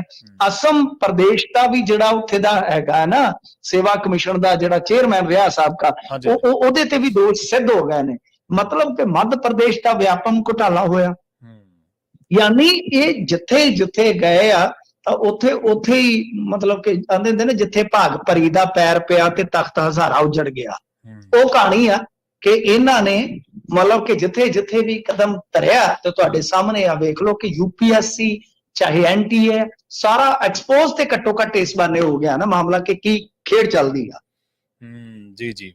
ਵੈਪਮ ਮਾਮਲੇ 'ਚ ਤਾਂ ਮਿੰਟੂ ਜੀ ਜਦੋਂ ਆਪਾਂ ਗੱਲਬਾਤ ਕਰਦੇ ਹੁੰਦੇ ਸੀ ਉਦੋਂ ਵੈਪਮ ਦੀ ਤਾਂ ਜਦੋਂ ਜਾਂਚ ਚੱਲ ਰਹੀ ਸੀ ਕਈ ਲੋਕ ਸੁਸਾਈਡ ਹੀ ਕਰ ਗਏ ਸੀਗੇ, ਇੰਨਾ ਵੱਡਾ ਘੁਟਾਲਾ ਸੀ। ਬਹੁਤ ਜ਼ਿਆਦਾ ਕੁਝ ਕਤਲ ਵੀ ਹੋਏ ਉਸ ਮਾਮਲੇ ਕੁਝ ਕਤਲ ਵੀ ਹੋਏ। ਹਾਂਜੀ, ਜਾਂਚ ਦੇ ਦੌਰਾਨ ਕੁਝ ਕਤਲ ਹੋਏ ਕਿ ਸਬੂਤ ਨਾ ਨਿਕਲੇ ਆਉਣ, ਇਹ ਨਾ ਹੋ ਜੇ ਉਹ ਨਾ ਹੋ ਜੇ। ਤੇ ਇਹ ਬਾਅਦ ਦੇ ਵਿੱਚ NTA ਦੇ ਵਿੱਚ ਆਏ ਜਾਂ UPSC ਦੇ ਵਿੱਚ ਆਏ ਜਿਹੜੇ ਮਹਾਸ਼ੇ ਆਪਣੇ ਸੀਗੇ ਵੈਪਮ ਵਾਲੇ? ਨਹੀਂ, ਇਹ ਮੱਧ ਪ੍ਰਦੇਸ਼ ਲੋਕ ਸੇਵਾ ਕਮਿਸ਼ਨ ਚ ਜਦੋਂ ਚੇਅਰਮੈਨ ਬਣੇ ਆ, ਇਹਨਾਂ ਨੂੰ 2006 ਦੇ ਵਿੱਚ RSS ਨੇ ਬਕਾਇਦਾ, ਕਿਉਂਕਿ ਇੱਥੇ ਸਰਕਾਰ ਮਾਮਿਆਂ ਦੀ ਸੀਗੀ ਨਾ, ਮਾਮੇ ਦੀ। ਹਾਂਜੀ ਹਾਂਜੀ। ਤੇ ਮਾਮੇ ਨੂੰ ਕਿਹਾ ਗਿਆ ਕਿ ਮਾਮਾ ਜੀ ਇਹਨੂੰ ਲਾਓ। ਇਹ ABVP ਦਾ ਜਬਲਪੁਰ ਯੂਨੀਵਰਸਿਟੀ ਦੇ ਵਿੱਚ ਰਹਿੰਦੇ ਆ, ਆਪਣਾ ਤਾਂ ਬਹੁਤ ਵਧੀਆ ਮੁੰਡਾ ਸੀਗਾ, ਕੰਮ ਕਰਦਾ ਸੀ। ਅੱਛਾ। ਤੇ ਉਹ ਮਤਲਬ ਕਿ ਸਿਫਾਰਸ਼ੀ ਲੈਟਰ ਲਿਖੇ ਗਏ ਸਨ ਉੱਥੋਂ ਦਾ ਜਿਹੜਾ ਮੰਤਰੀ ਸੀ, ਉਸ ਵੇਲੇ ਦਾ ਸੰਗਠਨ ਮੰਤਰੀ ਜਿਵੇਂ ਇਹਨਾਂ ਦੇ ਹੁੰਦੇ ਨੇ, ਤਾਂ ਮਤਲਬ ਕਿ RSS ਦਾ ਜਿਹੜਾ ਉਹ ਸਿਫਾਰਸ਼ੀ ਲੈਟਰ ਹੈ ਉਹ ਰਿਕਾਰਡ 'ਚ ਲੱਗਾ ਹੋਇਆ। ਠੀਕ ਹੈ ਜੀ। ਉਸ ਤੋਂ ਬਾਅਦ ਹੀ ਵਿਆਪਕ ਘੁਟਾਲਾ ਨਿਕਲਦਾ ਹੈ ਨਾ, ਪਰ ਇਹ ਰਹਿ ਤਾਂ ਹੈਗੇ ਉੱਥੇ। ਅੱਛਾ, ਉਸ ਤੋਂ ਬਾਅਦ ਇੱਕ ਹੋਰ ਸਟੇਟ ਦੇ ਵਿੱਚ ਇਹਨਾਂ ਨੂੰ ਲਾਇਆ ਗਿਆ, ਉੱਥੇ ਵੀ ਗੜਬੜ ਜੀ। ਤਾਂ ਮਤਲਬ ਕਿ ਇਹ ਸਾਰੇ ਪਾਸੇ ਆਪਣੇ ਪੰਜਾਬ 'ਚ ਕੀ ਹੁੰਦਾ, ਪੰਜਾਬ ਵਿੱਚ ਵੀ ਤੇ ਇਹੀ ਹਾਲ ਆ ਜੀ। ਰਵੀ ਸਿੱਧੂ ਤੋਂ ਲੈ ਕੇ ਕਿੰਨੇ ਸਾਬਤ ਜਿਹੜੇ ਤਹਿਸੀਲਦਾਰ ਸੀ, ਨਾਇਬ ਤਹਿਸੀਲਦਾਰ, ਉਹਨਾਂ ਦੀ ਭਰਤੀ ਦਾ ਕਿੰਨਾ ਰੋਣਾ ਰੱਟਾ ਪਿਆ। ਜੀ ਮਿੰਟੂ ਜੀ, ਇਹਨਾਂ ਖਾਸ ਖਬਰਾਂ ਤੇ ਖਾਸ ਜਾਣਕਾਰੀਆਂ ਦੇ ਲਈ ਤੁਹਾਡਾ ਬਹੁਤ ਬਹੁਤ ਧੰਨਵਾਦ ਜੀ। ਜੀ। ਪ੍ਰੋਗਰਾਮ ਖਬਰ ਤੇ ਨਜ਼ਰ ਦੇ ਪਹਿਲੇ ਹਿੱਸੇ ਦੇ ਵਿੱਚ ਆਪਣੇ ਨਾਲ ਜੁੜੇ ਸਨ ਮਿੰਟੂ ਗੁਰਸਰੀਆ ਜੀ, ਜਿਨ੍ਹਾਂ ਦੇ ਨਾਲ ਆਪਾਂ ਕਈ ਅਹਿਮ ਖਬਰਾਂ ਨੂੰ ਲੈ ਕੇ ਚਰਚਾ ਕੀਤੀ ਹੈ। ਵੇਲਾ ਹੋ ਗਿਆ ਇੱਕ ਬ੍ਰੇਕ ਦੇ ਲਈ ਰੁਕਣ ਦਾ। ਬ੍ਰੇਕ ਤੋਂ ਪਾਰ ਕੁਝ ਹੋਰ ਖਬਰਾਂ ਨੂੰ ਲੈ ਕੇ ਆਪਾਂ ਚਰਚਾ ਕਰਾਂਗੇ। ਅਕਸਰ ਹੀ ਆਪਾਂ ਪੰਜਾਬ ਦੇ ਵਿੱਚ ਸਿਆਸੀ ਰੌਲੇ ਰੱਪੇ ਦੀਆਂ ਖਬਰਾਂ ਦੇ ਨਾਲ ਵਾਹ ਵਾਸਤਾ ਰਹਿੰਦੇ ਹਾਂ। ਆਪਾਂ ਨੂੰ ਲੱਗਦਾ ਹਰ ਰੋਜ਼ ਆਪਾਂ ਦੇਖਦੇ ਹਾਂ ਨਸ਼ੇ ਦੀ ਓਵਰਡੋਜ਼ ਦੇ ਨਾਲ ਜੁੜੀਆਂ ਖਬਰਾਂ, ਹਰ ਰੋਜ਼ ਅਕਾਲੀ ਦਲ ਦੇ ਸਿਆਸੀ ਸੰਕਟ ਦੀਆਂ ਖਬਰਾਂ, ਸਰਕਾਰ ਦੇ ਵਿਰੁੱਧ ਧਰਨੇ ਮੁਜ਼ਾਹਰੇ ਲੱਗਦਿਆਂ ਦੀਆਂ ਖਬਰਾਂ, ਆਪਾਂ ਹਰ ਰੋਜ਼ ਉਹਨਾਂ ਦੇ ਨਾਲ ਵਾਹ ਵਾਸਤਾ ਹੁੰਦੇ ਹਾਂ। ਪਰ ਪੰਜਾਬ ਦੇ ਵਿੱਚੋਂ ਇੱਕ ਐਸੀ ਖਬਰ ਨਿਕਲ ਕੇ ਆਈ ਹੈ ਜਿਹੜੀ ਇਹਨਾਂ ਤੱਤੀਆਂ ਹਵਾਵਾਂ ਦੇ ਵਿੱਚ ਇੱਕ ਠੰਡੇ ਬੁੱਲੇ ਵਾਂਗ ਹੈ। ਬਠਿੰਡੇ ਦਾ ਪਿੰਡ ਆ ਬੱਲੋ, ਉੱਥੋਂ ਇਹ ਖਬਰ ਨਿਕਲੀ ਹੈ ਤੇ ਉੱਥੇ 2 ਕੁੜੀਆਂ ਨੇ ਇੱਕ ਬਹੁਤ ਵਧੀਆ ਹਮਲਾ ਮਾਰਿਆ। ਆਪਾਂ ਉਹਨੂੰ ਲੈ ਕੇ ਗੱਲਬਾਤ ਕਰਾਂਗੇ। ਬੱਲੋ ਪਿੰਡ ਉਹੀ ਹੈ ਜਿੱਥੋਂ ਦਾ ਸ਼ੁਭਕਰਨ ਸਿੰਘ 22 ਫਰਵਰੀ 2024 ਨੂੰ ਬਾਰਡਰ ਤੇ ਚੱਲੀ ਗੋਲੀ ਦੇ ਨਾਲ ਸ਼ਹੀਦ ਹੋ ਗਿਆ ਸੀਗਾ। ਉਸ ਪਿੰਡ ਤੋਂ ਹੀ ਇੱਕ ਇਹ ਜਿਹੜੀ ਚੰਗੀ ਖਬਰ ਆ, ਸਕਾਰਾਤਮਕ ਖਬਰ ਆ, ਮੇਰਾ ਦਿਲ ਕੀਤਾ ਤੁਹਾਡੇ ਸਾਰਿਆਂ ਨਾਲ ਸ਼ੇਅਰ ਕਰਨੀ ਚਾਹੀਦੀ ਹੈ। ਕਰਦੇ ਹਾਂ ਇੱਕ ਬ੍ਰੇਕ ਤੋਂ ਬਾਅਦ। ਜੁੜੇ ਰਹੋ ਪੰਜਾਬੀ ਰੇਡੀਓ USA ਦੇ ਨਾਲ।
ਬ੍ਰੇਕ ਤੋਂ ਬਾਅਦ ਇੱਕ ਵਾਰ ਮੁੜ ਤੋਂ ਤੁਹਾਡਾ ਸਾਰਿਆਂ ਦਾ ਸਵਾਗਤ ਹੈ ਪ੍ਰੋਗਰਾਮ ਖਬਰ ਤੇ ਨਜ਼ਰ ਦੇ ਵਿੱਚ। ਤੁਸੀਂ ਜੁੜੇ ਹੋਏ ਹੋ ਪੰਜਾਬੀ ਰੇਡੀਓ USA ਦੇ ਨਾਲ ਤੇ ਆਪਾਂ ਖਬਰ ਕਰਦੇ ਹਾਂ ਬਠਿੰਡਾ ਦੇ ਨਾਲ ਜੁੜੀ ਉਸ ਖਬਰ ਦੇ, ਪਿੰਡ ਬੱਲੋ ਦੇ ਨਾਲ ਜੁੜੀ ਉਸ ਖਬਰ ਤੋਂ ਸ਼ੁਰੂ ਕਰਦੇ ਹਾਂ। ਪਰ ਉਸ ਤੋਂ ਪਹਿਲਾਂ ਤੁਸੀਂ ਜੇਕਰ ਸਿਆਸੀ ਲੋਕਾਂ ਦੀ ਬੇਸ਼ਰਮੀ ਦਾ ਅੰਦਾਜ਼ਾ ਲਾਉਣਾ ਹੋਵੇ ਤਾਂ ਇੱਕ ਛੋਟੀ ਜਿਹੀ ਖਬਰ ਤੁਹਾਨੂੰ ਦੱਸ ਦਿੰਦੇ ਹਾਂ। ਆਪਾਂ ਬਜਟ ਦੇ ਉੱਤੇ ਚਰਚਾ ਕੀਤੀ ਹੈ। ਉਸ ਚਰਚਾ ਦੇ ਦਰਮਿਆਨ ਆਪਾਂ ਇਹ ਵੀ ਦੇਖਿਆ ਕਿ ਪੰਜਾਬ ਨੂੰ ਕੀ ਮਿਲਿਆ। ਇੱਕ ਪੰਜਾਬੀ ਹੋਣ ਦੇ ਨਾਂ ਦੇ ਉੱਤੇ, ਇੱਕ ਸਾਡਾ ਪੰਜਾਬ ਦੇ ਅਸੀਂ ਪੰਜਾਬ ਤੋਂ, ਤੇ ਸਾਨੂੰ ਉਹਦਾ ਫਿਕਰ ਰਹਿਣਾ ਚਾਹੀਦਾ। ਸਾਨੂੰ ਸਰਕਾਰਾਂ ਨੂੰ ਇਸ ਮਸਲੇ ਦੇ ਵਿੱਚ ਜਵਾਬਦੇਹ ਬਣਾਉਣਾ ਚਾਹੀਦਾ। ਸੋਸ਼ਲ ਮੀਡੀਆ ਤੇ ਅਸੀਂ ਹੋਰ ਬਥੇਰਾ ਕੁਝ ਸਾਂਝਾ ਕਰਦੇ ਹਾਂ, ਪਰ ਸਾਨੂੰ ਨਰਿੰਦਰ ਮੋਦੀ, ਅਮਿਤ ਸ਼ਾਹ ਹੋਰਾਂ ਦੇ ਇਹਨਾਂ ਦੇ ਟਵਿੱਟਰ ਤੇ ਜਾ ਕੇ ਜਾਂ ਇਹਨਾਂ ਦੇ ਫੇਸਬੁੱਕ ਤੇ ਜਾ ਕੇ ਸਾਨੂੰ ਕਮੈਂਟ ਕਰਨੇ ਚਾਹੀਦੇ ਕਿ ਭਾਈ ਦੱਸੋ ਤੁਸੀਂ ਪੰਜਾਬ ਨੂੰ ਕੀ ਦਿੱਤਾ। ਰਵਨੀਤ ਬਿੱਟੂ ਜਿਹੜੇ ਤਾਜ਼ੇ ਹਾਰੇ ਆ ਲੁਧਿਆਣੇ ਤੋਂ, ਤੇ ਉਹਨਾਂ ਨੂੰ ਮੰਤਰੀ ਬਣਾ ਦਿੱਤਾ ਗਿਆ। ਫਿਰ ਵੀ ਉਹਨਾਂ ਨੇ ਕਿਹਾ ਹੈ ਕਿ ਇਹ ਜਿਹੜਾ ਬਜਟ ਆ ਉਹ ਵਿਕਾਸ ਦੇ ਰਾਹ ਖੋਲ੍ਹੇਗਾ। ਹੁਣ ਸਾਰੇ ਦੇਸ਼ ਦੇ ਵਿੱਚ ਇਹ ਚਰਚਾ ਹੋ ਰਹੀ ਹੈ ਵੀ ਨੌਜਵਾਨਾਂ ਨੂੰ ਕੁਛ ਨਹੀਂ, ਬੇਰੁਜ਼ਗਾਰੀ ਵਾਸਤੇ ਕੁਛ ਨਹੀਂ, ਮਹਿੰਗਾਈ ਦਾ ਚਲੋ ਤੁਸੀਂ ਕਹਿੰਦੇ ਹੋ ਵਧੀ ਨਹੀਂ ਤਾਂ ਘਟੀ ਵੀ ਨਹੀਂ ਗੀ, ਤੇ ਪੰਜਾਬ ਵਾਸਤੇ ਕੁਛ ਨਹੀਂ। ਪਰ ਪਤਾ ਨਹੀਂ ਇਹਨਾਂ ਦੇ ਕਿਹੜੀਆਂ ਐਨਕਾਂ ਲਾਈਆਂ ਜਿਹੜੇ ਨਜ਼ਰੀਏ ਦੇ ਨਾਲ ਇਹ ਕਹਿੰਦੇ ਆ ਵਿਕਾਸ ਦੇ ਰਾਹ ਖੋਲ੍ਹੇਗਾ। ਆਪਾਂ ਉਦੋਂ ਵੀ ਗੱਲ ਕਰ ਰਹੇ ਸੀ ਇਹ ਕਿ ਜਦੋਂ ਮੋਦੀ ਸਾਹਿਬ ਦਾ ਵਿਰੋਧ ਕੀਤਾ ਤੇ ਉਹ ਮੁੜ ਗਏ, ਤੇ ਵਿਰੋਧ ਕਿਹੜੇ ਆਗੂ ਦਾ ਨਹੀਂ ਹੁੰਦਾ। ਤੇ ਉਦੋਂ ਇਹ ਭਾਜਪਾ ਹੀ ਜ਼ੋਰ ਲਾਉਂਦੇ ਰਹੇ, ਲਾ ਹਿਮਾਚਲ ਵਾਲੇ, ਹਰਿਆਣੇ ਵਾਲੇ, ਦਿੱਲੀ ਵਾਲੇ, ਰਾਜਸਥਾਨ ਵਾਲੇ, ਇਹ ਪੰਜਾਬੀਆਂ ਨੇ ਜੀ ਪ੍ਰਧਾਨ ਮੰਤਰੀ ਨੂੰ ਮੋੜਤਾ, ਉਹ ਪੈਕੇਜ ਦੇਣ ਆਏ ਸੀ। ਪ੍ਰਧਾਨ ਮੰਤਰੀ ਉਦੋਂ ਬਾਅਦ 4 ਵਾਰ ਪੰਜਾਬ ਆ ਚੁੱਕੇ ਆ, ਜੇ ਮੈਂ ਗਲਤ ਨਾ ਹੋਵਾਂ। ਪਹਿਲੀ ਵਾਰੀ ਉਹ ਅਬੋਹਰ ਆਏ ਪ੍ਰਚਾਰ ਕਰਨ, ਦੂਜੀ ਵਾਰੀ ਹੋਮੀ ਭਾਬਾ ਕੈਂਸਰ ਹਸਪੀਟਲ ਦਾ ਨੀਂਹ ਪੱਥਰ ਰੱਖਣ ਆਏ, ਉਹਦਾ ਉਦਘਾਟਨ ਕਰਨ ਆਏ, ਮਾਫ ਕਰਨਾ। ਤੇ ਤੀਜੀ ਵਾਰ ਉਹ ਚੋਣਾਂ ਦੇ ਵਿੱਚ ਪ੍ਰਚਾਰ ਦੇ ਦੌਰਾਨ ਆਏ, ਔਰ 2 ਵਾਰ ਉਹ ਇਸ ਟਾਈਮ ਦੇ ਵਿੱਚ ਪੰਜਾਬ ਆਏ ਲੋਕ ਸਭਾ ਚੋਣਾਂ ਦੇ ਦਰਮਿਆਨ। ਉਦੋਂ ਨਹੀਂ ਦਿੱਤੇ ਜਾ ਸਕਦੇ ਸੀ ਬਜਟ, ਨਵੀਂ ਸਰਕਾਰ ਵੀ ਬਣ ਗਈ, ਉਦੋਂ ਦਿੱਤਾ ਜਾ ਸਕਦਾ ਸੀ ਪੈਸਾ। ਗੱਲ ਤਾਂ ਇਹ ਹੈ ਕਿ ਅਸਲ ਦੇ ਵਿੱਚ ਜਿਹੜੀ ਦਿੱਲੀ ਪੰਜਾਬ ਦਾ 12,000 ਕਰੋੜ ਰੁਪਈਆ ਨੱਪੀ ਬੈਠੀ ਹੈ, ਔਰ ਸਾਡੇ ਜਿਹੜੇ ਮੈਂਬਰ ਪਾਰਲੀਮੈਂਟ ਨੇ, ਬੇਸ਼ੱਕ ਭਗਵੰਤ ਮਾਨ ਸਰਕਾਰ ਨੂੰ ਚਲਾ ਰਹੇ ਨੇ, ਆਮ ਆਦਮੀ ਪਾਰਟੀ ਦੀ ਸਰਕਾਰ ਹੈ, ਪਰ ਫਿਰ ਵੀ ਇਹਨਾਂ ਨੂੰ ਸਾਰਿਆਂ ਨੂੰ ਇਕੱਠੇ ਹੋ ਕੇ ਹੰਭਲਾ ਮਾਰਨਾ ਚਾਹੀਦਾ। ਉਹ ਪੈਸਾ ਇਕੱਲਾ ਭਗਵੰਤ ਮਾਨ ਨੇ ਘਰੇ ਥੋੜ੍ਹਾ ਲੈ ਜਾਣਾ, ਜਾਂ ਚੀਮਾ ਸਾਹਿਬ ਘਰੇ ਥੋੜ੍ਹਾ ਲੈ ਜਾਣਗੇ। ਹੈ ਤਾਂ ਉਹ ਪੰਜਾਬ ਦੀਆਂ ਸੜਕਾਂ ਤੇ ਲੱਗਣ ਵਾਲਾ ਰੂਰਲ ਡਿਵੈਲਪਮੈਂਟ ਫੰਡ ਦਾ ਪੈਸਾ, ਜਾਂ ਹੋਰ ਕੋਈ ਸਕੀਮਾਂ ਦਾ ਪੈਸਾ। ਉਹ ਸਕੀਮਾਂ ਦਾ ਪੈਸਾ ਆਊਗਾ ਤੇ ਲੱਗੂਗਾ ਤਾਂ ਪੰਜਾਬ 'ਚ ਹੀ ਨਾ। ਜੇ ਕਿਸੇ ਨੂੰ ਹੈਲਥ ਮਿਸ਼ਨ ਤਹਿਤ ਕੋਈ ਐਂਬੂਲੈਂਸ ਚੱਕ ਕੇ ਲਿਜਾਊਗੀ, ਹਸਪਤਾਲ ਛੱਡੂਗੀ, ਜਾਂ ਕਿਸੇ ਦਾ ਆਪਰੇਟ ਹੋਊਗਾ, ਕਿਸੇ ਦੀ ਗੋਡੇ ਕੂਹਣੀ ਦਾ ਆਪਰੇਟ ਹੋਊਗਾ, ਤੇ ਉਹ ਲੱਗਣਾ ਤਾਂ ਜਨਤਾ ਤੇ ਹੀ ਹੈ ਨਾ। ਪਰ ਸਾਡੇ ਆਗੂ ਵੀ ਤੇ ਆਪਾਂ ਵੀ ਕਈ ਵਾਰੀ ਇਹਨਾਂ ਮਾਮਲਿਆਂ ਦੇ ਵਿੱਚ ਪੰਜਾਬ ਸਰਕਾਰ ਨੂੰ ਦੋਸ਼ੀ ਕਰਾਰ ਦੇ ਦਿੰਦੇ ਆ। ਪਰ ਠੀਕ ਆ, ਫੈਡਰਲਿਜ਼ਮ ਦੀ ਗੱਲ ਸਾਡੇ ਆਗੂਆਂ ਨੂੰ ਜ਼ਰੂਰ ਕਰਨੀ ਚਾਹੀਦੀ ਹੈ, ਪਰ ਜਿਹੜਾ ਪੈਸਾ ਰੋਕਿਆ ਹੋਇਆ ਉਹਦੇ ਲਈ ਪੰਜਾਬ ਸਰਕਾਰ ਦਾ ਸਿਰਫ ਕਸੂਰ ਇੰਨਾ ਕਾ ਵੀ ਉਹਨੇ ਸਕੀਮਾਂ ਦੇ ਉੱਤੇ ਫੋਟੋਆਂ ਲਾ ਲਈਆਂ। ਚੱਲ ਫਿਰ ਵੀ ਜੇਕਰ ਹੁਣ ਕੇਂਦਰ ਪੈਸੇ ਵੰਡਦਾ ਤੇ ਉਹ ਫੋਟੋਆਂ ਲਾ ਲੈਂਦਾ, ਉਹ ਸਕੀਮ ਦਾ ਰੋਕ ਲਓ, ਇੰਨੇ ਪੈਸੇ ਰੋਕਣ ਦੀ ਕੀ ਲੋੜ ਆ। ਪਰ ਦੂਜੇ ਪਾਸੇ ਸਾਨੂੰ ਉਮੀਦ ਸੀਗੀ ਕਿ ਕੇਂਦਰ ਕੁਛ ਨਾ ਕੁਛ ਕਰੂਗਾ। ਵਿੱਤ ਕਮਿਸ਼ਨ ਦੀ ਜਿਹੜੀ ਟੀਮ ਆਈ ਸੀ, ਇਹਦੇ ਤੇ ਆਪਾਂ ਕੋਸ਼ਿਸ਼ ਕਰਾਂਗੇ ਆਉਣ ਵਾਲੇ ਟਾਈਮ ਦੇ ਵਿੱਚ ਇੱਕ ਰਿਪੋਰਟ ਦੇ ਰੂਪ ਦੇ ਵਿੱਚ ਤੁਹਾਡੇ ਮੂਹਰੇ ਆંકੜੇ ਰੱਖੇ ਜਾਣ। ਪੰਜਾਬ ਸਰਕਾਰ ਨੇ ਇਸ ਬਾਬਤ ਉਹਦੇ ਤੋਂ 1 ਲੱਖ ਕਰੋੜ ਰੁਪਈਏ ਦੀ ਮੰਗ ਕੀਤੀ ਹੈ ਕਿ ਸਾਨੂੰ ਜੇਕਰ ਤੁਸੀਂ ਮਾੜਾ ਮੋਟਾ ਆਕਸੀਕੇਟ ਕਰਨਾ ਤਾਂ ਸਾਨੂੰ ਇੰਨੇ ਪੈਸੇ ਦੀ ਲੋੜ ਹੈ। ਪਰ ਹੁਣ ਉਹ ਕਿੰਨਾ ਦਿੰਦੇ ਨੇ, ਕਿੰਨਾ ਨਹੀਂ ਦਿੰਦੇ। ਪਰ ਜਿਸ ਤਰੀਕੇ ਦੀ ਉਹ ਗੱਲਬਾਤ ਕਰ ਰਹੇ ਸੀ ਪ੍ਰੈਸ ਕਾਨਫਰੰਸ ਦੇ ਵਿੱਚ, ਉਹਦੇ ਤੋਂ ਕੋਈ ਬਹੁਤੇ ਸਕਾਰਾਤਮਕ ਜਿਹੜੇ ਝਲਕਾਰਾ ਉਹ ਨਹੀਂ ਪੈਂਦਾ। ਸਾਡੇ 13 MP ਉੱਥੇ ਚੁਣੇ ਹੋਏ ਨੇ, ਔਰ 13 ਦੇ ਵਿੱਚ ਚੰਗੇ ਬੰਦੇ ਵੀ, ਚੰਗੇ ਤਾਂ ਨਹੀਂ ਚਲੋ ਕਹਿ ਸਕਦੇ ਆਪਾਂ, ਇਹ ਕਹਿ ਸਕਦੇ ਹਾਂ ਕਿ ਗੱਲ ਕਹਿਣ ਵਾਲੇ। ਉਹਦੇ 'ਚ ਚਰਨਜੀਤ ਚੰਨੀ ਵੀ ਨੇ ਜਿਹੜੇ ਕਿ ਪਹਿਲੀ ਵਾਰੀ ਮੈਂਬਰ ਪਾਰਲੀਮੈਂਟ ਬਣੇ ਨੇ। ਉਹਦੇ 'ਚ ਹਰਸਿਮਰਤ ਬਾਦਲ ਵੀ, ਉਹਨਾਂ ਨੇ ਵੀ ਕਿਹਾ ਵੀ ਇੱਕ ਪ੍ਰਾਈਵੇਟ ਮੈਂਬਰ ਬਿੱਲ ਲੈ ਕੇ ਉਹ ਆਏ ਨੇ, ਤੇ ਉਹਨਾਂ ਨੇ ਕਿਹਾ ਕਿ ਜਿਹੜਾ MSP ਦਾ ਮਾਮਲਾ ਉਹਨਾਂ ਨੇ ਚੁੱਕਿਆ, ਹਰਸਿਮਰਤ ਕੌਰ ਬਾਦਲ ਹੋਰਾਂ ਨੇ, ਤੇ ਹੋਰ ਜਿਹੜੇ ਮੈਂਬਰ ਪਾਰਲੀਮੈਂਟ ਨੇ, ਉਹਨਾਂ ਨੂੰ ਚਾਹੀਦਾ ਕਿ ਇਸ ਮਾਮਲੇ ਦੇ ਵਿੱਚ, ਚਾਹੇ ਪੰਜਾਬ ਨੂੰ ਬਜਟ ਐਲੋਕੇਸ਼ਨ ਦੇ ਮਾਮਲੇ ਦੇ ਵਿੱਚ, ਚਾਹੇ ਵਿੱਤ ਕਮਿਸ਼ਨ ਦੀ ਟੀਮ ਦੇ ਮਾਮਲੇ ਦੇ ਵਿੱਚ, ਤੇ ਚਾਹੇ ਜਿਹੜਾ 12,000 ਕਰੋੜ ਰੁਪਈਆ ਜਿਹੜਾ ਰੁਕਿਆ ਹੋਇਆ ਉਸ ਮਾਮਲੇ ਦੇ ਵਿੱਚ, ਕੇਂਦਰ ਸਰਕਾਰ ਉੱਤੇ ਲਗਾਤਾਰ ਦਬਾਅ ਬਣਾਇਆ ਜਾਵੇ। ਆਪਾਂ ਜਿਹੜਾ ਪੰਜਾਬ ਦੇ ਬਠਿੰਡਾ ਜ਼ਿਲ੍ਹੇ ਦੀ ਗੱਲ ਕਰਦੇ ਹਾਂ, ਉੱਥੇ 2 ਬੱਚੀਆਂ ਨੇ, ਪਿੰਡ ਦੀਆਂ ਹੀ ਕੁੜੀਆਂ ਨੇ, ਜਿਨ੍ਹਾਂ ਨੇ ਹੁਣ ਪਿੰਡ ਦੇ ਵਿੱਚ, ਬੱਲੋ ਪਿੰਡ ਦੇ ਵਿੱਚ ਬੇਬੇ ਬਾਪੂ ਸਕੂਲ ਖੋਲ੍ਹਿਆ। ਇਹਨਾਂ ਕੁੜੀਆਂ ਨੇ ਪਿੰਡ ਵਾਸੀਆਂ ਦੇ ਸਹਿਯੋਗ ਦੇ ਨਾਲ ਇਹ ਪ੍ਰਣ ਲਿਆ ਕਿ ਉਹ ਆਪਣੇ ਪਿੰਡ ਦੇ ਵਿੱਚ ਕਿਸੇ ਵੀ ਬਜ਼ੁਰਗ ਨੂੰ ਅੰਗੂਠਾ ਛਾਪ ਨਹੀਂ ਰਹਿਣ ਦੇਣਗੀਆਂ। ਹੁਣ ਉਹਨਾਂ ਨੇ ਅੱਖਰ ਗਿਆਨ ਦੇਣ ਦੇ ਲਈ ਸ਼ੁਰੂ ਕੀਤਾ ਹੈ ਸਕੂਲ, ਤੇ ਸਕੂਲ ਕਾਫੀ ਚਰਚਾ ਦੇ ਵਿੱਚ ਹੈ। ਦਿਲਚਸਪ ਗੱਲ ਇਹ ਹੈ ਕਿ ਜਿਹੜਾ ਵੀ ਬਜ਼ੁਰਗ ਇੱਥੇ ਦਸਤਖਤ ਕਰਨੇ ਸਿੱਖ ਜਾਂਦਾ ਹੈ, ਉਹਨੂੰ 100 ਰੁਪਏ ਸਨਮਾਨ ਵਜੋਂ ਦਿੱਤੇ ਜਾਂਦੇ ਆ।